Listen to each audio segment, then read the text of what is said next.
natin.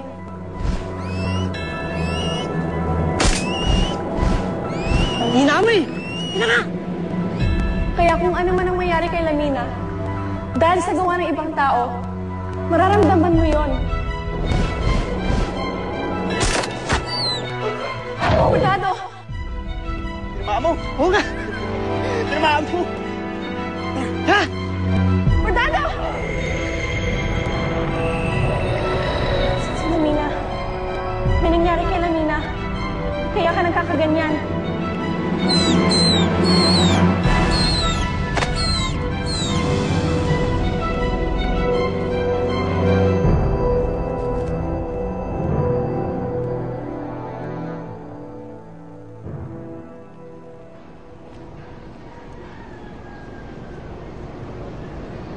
Andeng?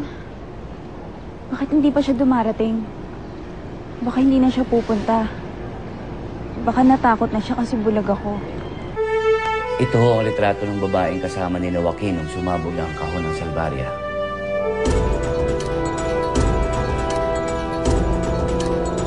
Ano pangalan nito?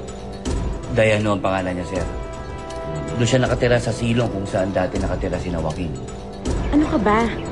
Wala pa nga tayong 5 minuto dito eh. Napaagalan tayo. Pwede ba maghintay tayo? Sorry kinakabalang talaga ako eh.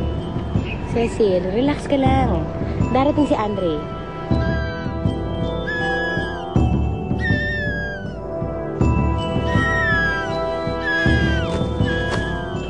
Ano naman ang kapangyarihan nito? Yan, sir, ang alamin ko. Okay. Do it now. Not later. Not tomorrow. Now. Yes, sir.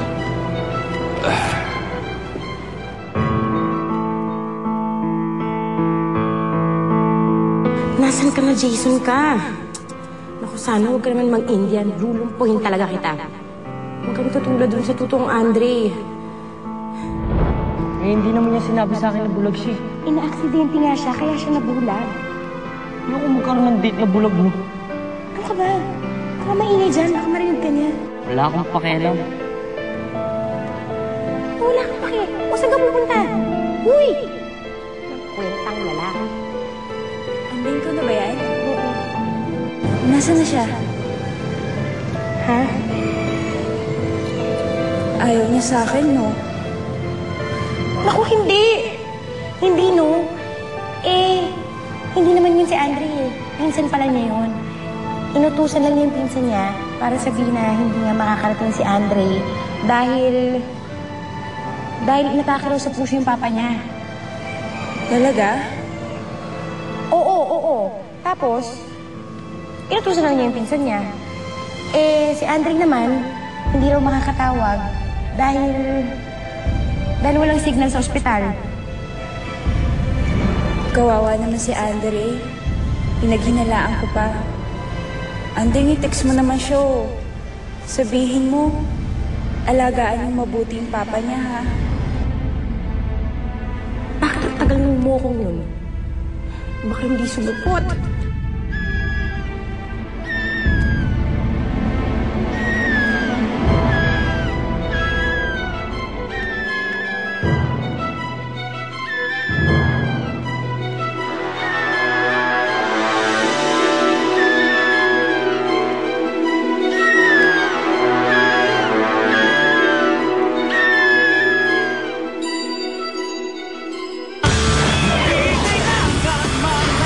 Kapang anibersaryong handog. Sinungaling. Kung 35 ka, bakit uli-aning ka na? Ang gamit mo, naiwan.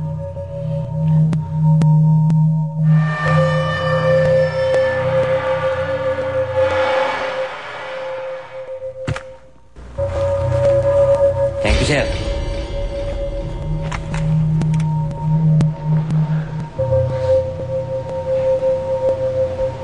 Pero ayos na ako.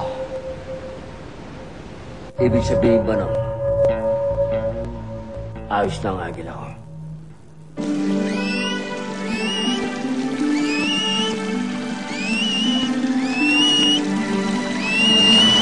Mabuti na lang, hindi ka napatay ng mga bumaril sa'yo, no? Mali pala hinala ko, no? Akala ko, iba yung tsura mo. Bakit? Doon kasi sa text mo, parang maganda ka. Hindi lang pala maganda. Magandang maganda. Binibola mo naman ako eh. O hindi ah, totoo yun. Hindi ko alam.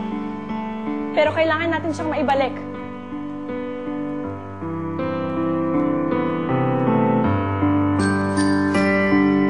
Oo nga pala. Kamusta na yung papa mo? Ha? Di ba inatake siya sa puso? Oo. Okay na siya ngayon. Nakakalakad na ulit. Mabuti naman.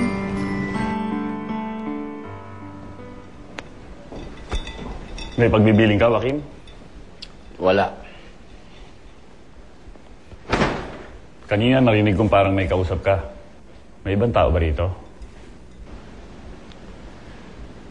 Hugo, ano man ang marinig mo o makita sa pamamahay na to, huwag mo nang pansinin. Teka, yung boses mo, Bakit? parang pamilyar sa akin. Paano pamilyar? Parang narinig ko na. Ano ko ba? Di ba nakaharang bulag ka ba? Nagkausap na ba tayo? Ikaw ba'y nakabunggo ko?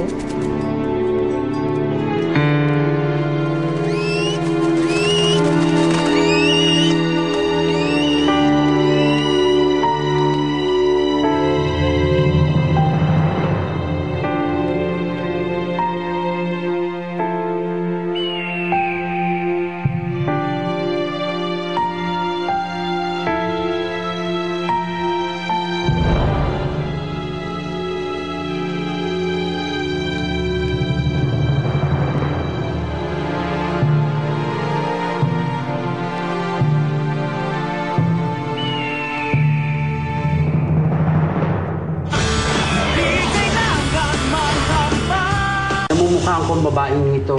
Siya po yung babaeng sugatan na isinakay po ng lalaking kasama niya sa taxi ko. Naalala niyo kung saan niyo siya hinatid? Hindi kayo basta pwedeng pumasok sa bahay ng may bahay. Matutunto na kayang muli ni Eleanor si Lily. Maipagtanggol kaya ni Boyong ang kanyang ina. Alam na ni Vergel ang nangyayari sa kapatid niya. At siguradong kaming dalawa ni Lucero ang paghihinalain niya. Tawagin niyo si Galo. Papuntahin siya dito para may kasama kayo magmando. At ito na ba ang wakas ni Abdo? Kamandag sa GMA Telebabad. Gusto ko.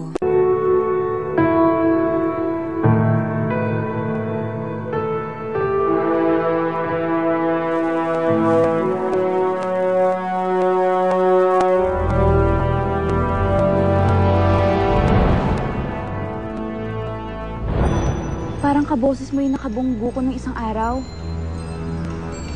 Parang imposible namang ikaw yun. Kasi yun, bastos. Walang kamodo-modo. Baka kaboses mo lang. Pero alam mo, napakabaho nun.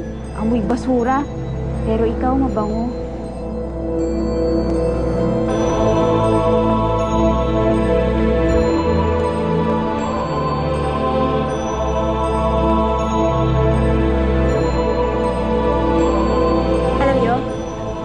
Kumain na lang tayo. Oo, may nakita akong kainan dun. Mukhang masarap. Tara. Sige. Sige.